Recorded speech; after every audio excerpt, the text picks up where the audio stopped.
Je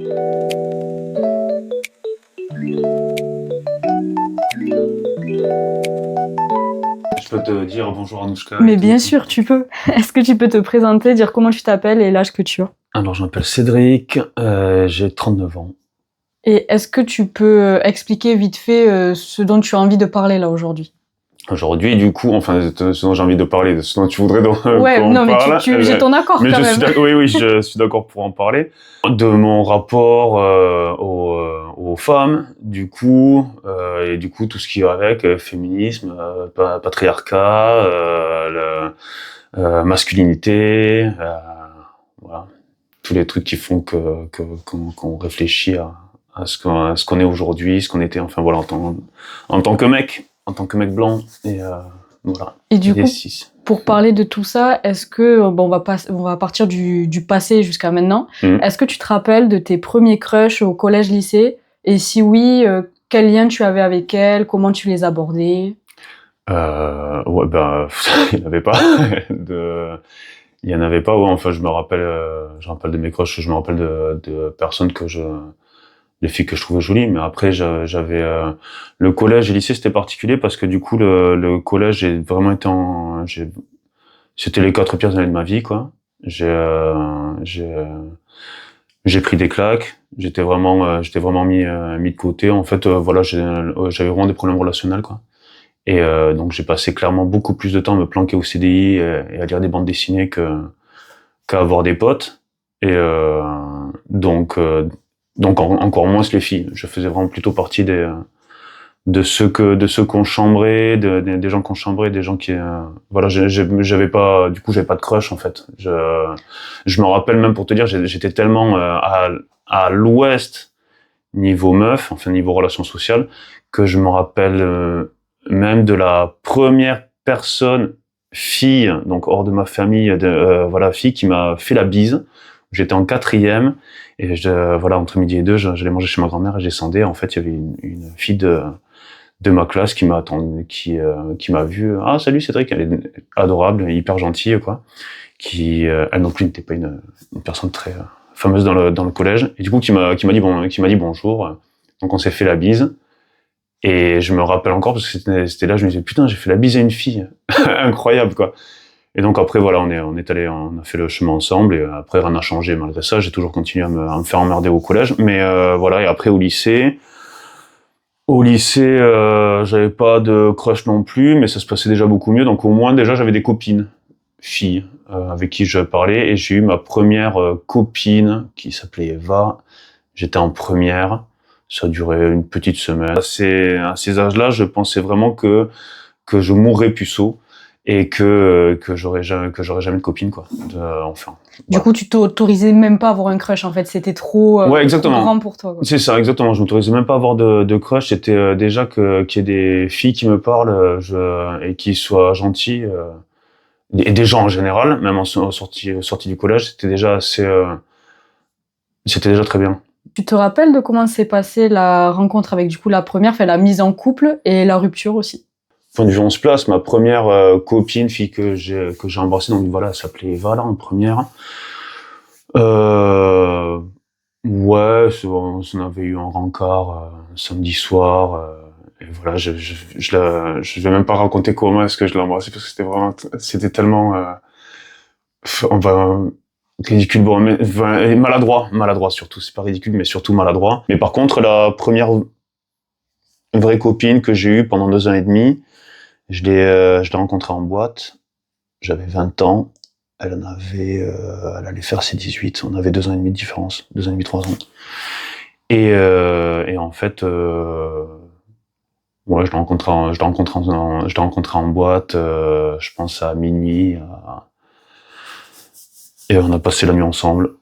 Et après, on est resté 2 ans et demi ensemble, et elle m'a fait beaucoup de bien. C'était une fille hyper gentille, très jolie. Elle m'a fait beaucoup, beaucoup de bien à l'ego. Ouais, c'était mon premier amour. Elle s'appelait Anaïs. Et est-ce que tu as senti un changement chez toi après ton premier amour, un avant-après, tu sais? Ah bah ouais, rien que vraiment, déjà j'avais 20 ans. À 20 ans de sortir avec une fille qui physiquement me plaisait énormément, Bah oui, ça m'a donné confiance en moi. Ça m'a donné confiance en moi. Elle avait pas un patrimoine socioculturel, on va dire très haut, quoi. Donc j'étais un peu moi je faisais des études à la fac, j'étais en première année de fac, ou deuxième. Et du coup, j'étais aussi le mec un peu, enfin voilà, j'étais la personne un peu intelligente, cultivée du couple. Et elle, c'était l'étudiante très jolie qui faisait, voilà, qui faisait, que tous les mecs, ouais, ah oui, à ce moment-là aussi, il y avait un truc un peu particulier. Je bossais dans un bar les jeudis, vendredis, samedis soirs.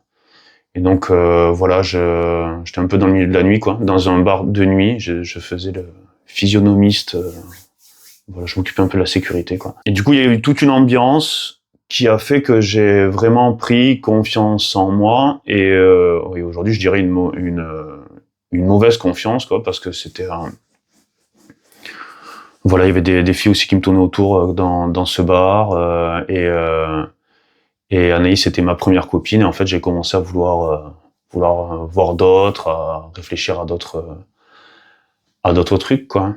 Et voilà, Anaïs au bout de 2 ans, ne me suffisait plus. Voilà. Tu te rappelles un petit peu du coup de ton style de fille de l'époque comparé à celui de maintenant à 39 ans Je disais, je pensais mourir puceau. Du coup, le style de fille de l'époque, honnêtement, c'est si ça rentrait à peu près dans les cases de une fille passable. Ben on y allait, quoi. Il fallait voilà le truc du mascu, de l'homme bien là. Il faut si on a une occasion, faut y aller. Faut rien laisser passer, peu importe l'état d'ébriété. Voilà, on y va. Maintenant à 39 ans, j'ai eu plusieurs expériences et je suis papa et papa séparé. Du coup, il y a plein de choses qui ont changé, quoi. En fait, toutes les personnes qu'on croise, j'ai envie de te dire, si on prend le temps de parler avec elles et de réfléchir et tout, font évoluer, quoi, sur plein de choses. Donc avec Anaïs à 20 ans, où j'estime que j'étais un mec pas trop cool, enfin où j'étais pas cool du tout. J'ai une période après où après je suis sorti avec pas mal de meufs. Enfin où le but c'était vraiment d'avoir des meufs et de coucher, quoi. Quand j'avais 24 ans, où je sortais en boîte tous les week-ends et le but c'était voilà, c'est de coucher. Après j'étais avec une fille aussi qui a 25 ans qui s'appelait Julie. Et je me rappelle de réflexions quand même que j'avais eu avec elle sur la parentalité, par exemple. Un jour, elle m'avait dit un truc, on était en voyage, et je me rappelle. Donc là, on sort du féminisme là, mais c'est plein de trucs qui font réfléchir. On avait parlé d'avoir des enfants, et moi je lui avais dit que je comprenais pas comment est-ce qu'on pouvait éduquer un enfant sans lui mettre une fessée. Parce que bon, voilà, j'ai une famille aussi, voilà, il y a aussi des trucs que j'ai une famille assez patriarcale et voilà, on pouvait mettre des claques. Et en fait, je me rappelle que cette fille-là m'avait dit, mais c'est vrai, mais n'importe quoi, en fait, on tape pas un enfant. J'ai dit, mais comment tu veux éduquer un enfant sans lui taper dessus? Et voilà, mais là, elle avait commencé à planter une graine, quoi. Une graine qui a mis longtemps à germer. Et après, voilà, une fois qu'on a rompu aussi, j'ai voyagé, j'ai rencontré d'autres personnes. J'ai rencontré dans mes voyages aussi des féministes hardcore, quoi, et hyper gentilles, qui étaient pas que féministes, qui étaient véganes, qui avaient plein de trucs. Enfin voilà, au fur et à mesure, en fait, quand on grandit, on rencontre des gens et du coup, ça fait réfléchir aussi à la personne qu'on est, la personne qu'on était, ce qu'on veut être. Donc voilà, Eva, la mère de mon fils, qui elle aussi, c'est marrant parce qu'elle aussi, en fait, s'est déconstruite, quoi. Elle me disait que qu'elle était vraiment allumeuse quand elle était plus jeune, et en fait, qu'elle était hyper sensibilisée au féminisme, avec toutes ses copines. Et en fait, elle avait, voilà, donc elle m'a mis des claques parce qu'elle elle m'a fait réfléchir à des choses, elle m'a fait lire des trucs, et aussi une personne qui a été hyper importante dans mon processus de déconstruction, parce que clairement, je pense que je suis pas encore complètement déconstruit, quoi. Ma meilleure amie, qui avant était mon meilleur ami, Flore et Eva. Du coup, ont été les 2 personnes qui m'ont fait le plus réfléchir, ouais, à la masculinité, au féminisme, au patriarcat, et et à ce que moi j'étais et moi où je me positionnais en fait, où je me positionnais, où les gens me voyaient et où moi je me voyais en fait. Et force est de constater que je pense que je me voyais beaucoup plus gentil que ce que j'étais. À un moment en fait j'ai travaillé dans une médiathèque et j'ai fricoté avec une fille de cette médiathèque qui était très branchée féminisme aussi. Elle m'a fait lire un bouquin qui a été un des premiers qui m'a mis une claque et que je voulais pas avoir ça. Ça s'appelle Les Crocodiles. Je sais plus qui c'est la personne qui écrit ça, l'autrice qui écrit ça. Mais le principe, c'est que c'est une bande dessinée et en fait tous les hommes sont dessinés comme des crocodiles. Et en fait tous les hommes sont des agresseurs potentiels. La première fois que j'ai lu ça, je lui disais, je lui avais dit et tout, mais non, mais moi je suis pas comme ça. Ça m'avait révolté de voir. Et en fait, ça rejoint une phrase là, que j'ai entendue récemment. C'est pas tous les hommes, mais à chaque fois des hommes. Et ben en fait, voilà, ce bouquin, Les Crocodiles, c'est exactement ça. C'est que on se dit non, mais c'est pas moi. Mais en fait, c'est pas moi, mais c'est tous mes potes. Et même si c'est pas moi qui ai fait le plus gros, si c'est pas moi qui ai été le plus méchant, j'ai quand même fait partie du groupe de méchants. Et ça, c'est un truc hyper difficile à accepter. Et donc voilà, en fait, c'est au fur et à mesure quand on rencontre des gens, qui nous le disent de la bonne façon, au bon moment. Si on n'est pas trop con, et j'espère ne pas être trop con, tu réfléchis un peu et à un moment tu te dis j'étais un gros con, vraiment. En plus du coup quand tu deviens papa et que t'as un garçon, tu dis on va essayer de faire en sorte qu'il soit un peu moins con que le père, sachant que mon père était un gros con, voilà, et un gros machiste et que je viens d'une famille de gros machistes, donc voilà, il y a des trucs aussi où tu te dis bon, j'étais un gros con, mais c'est pas forcément que de ma faute. Mais il faut essayer de l'être un petit peu moins.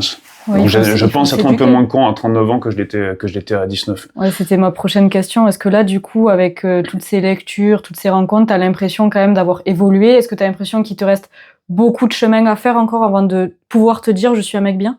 C'est quoi être un mec bien? En fait, ça dépend de l'époque dans laquelle tu t'inscris, quoi. Là, je pense être. J'ai pas envie de dire du coup maintenant que je suis un mec bien. Je préfère dire que je pense être un peu moins méchant que la moyenne. Je suis pas à l'abri en fait de faire du mal à des gens sans même le savoir, de faire du mal à des meufs sans même le savoir. Après. Des fois, j'en parle avec des potes ou même des copines, tu vois, est-ce que si je fais ça, et que les gens ils me disent, mais attends, les filles avec qui tu parles ou les personnes avec qui tu parles sont aussi adultes, sont assez grandes pour savoir ce qui va les faire souffrir ou pas. Oui, mais si toi, enfin, je sais pas, c'est difficile à dire, est-ce qu'on est une bonne personne, quoi. Le seul truc que j'ai envie de dire, c'est que j'essaie de l'être. Mais il y a des gens, et clairement, j'en connais de ma famille, de potes, qui sont convaincus d'être des bonnes personnes. Alors que moi, je me dis, mais c'est des gros connards. Ces gens-là pourrissent le monde. Et bien, eux, de leur point de vue, ils sont gentils. Du coup, voilà. Donc. Et puis tout est nuancé aussi. On reste des humains. Donc tu peux être une très bonne personne sur certains aspects ou à un moment donné, à un moment T de ta vie, et le lendemain, tu vas faire une action pourrie et c'est normal.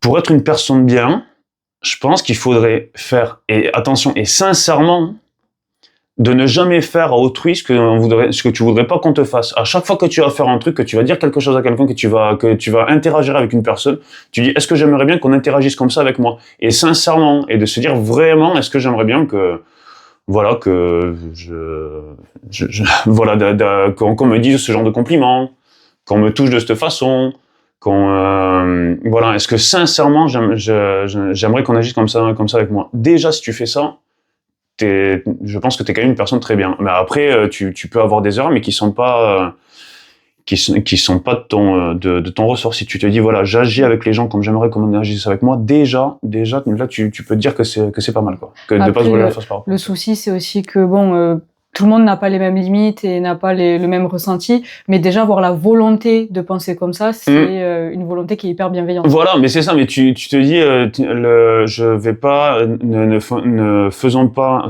je vais pas faire aux gens ce qu'on voudrait pas qu'on fasse, mais vu qu'on n'a pas les mêmes limites, si ça se trouve, tu vas t'interdire de parler à quelqu'un comme ça, alors que la personne va dire non, mais c'est bon, moi mes limites là, elles sont, t'inquiète, tu peux me dire ça, il y aurait aucun problème.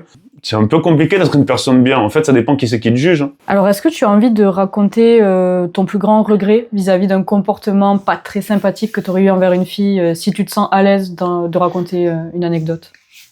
Moi, en fait, je m'étais toujours dit aussi qu'au moins je leur mentais pas.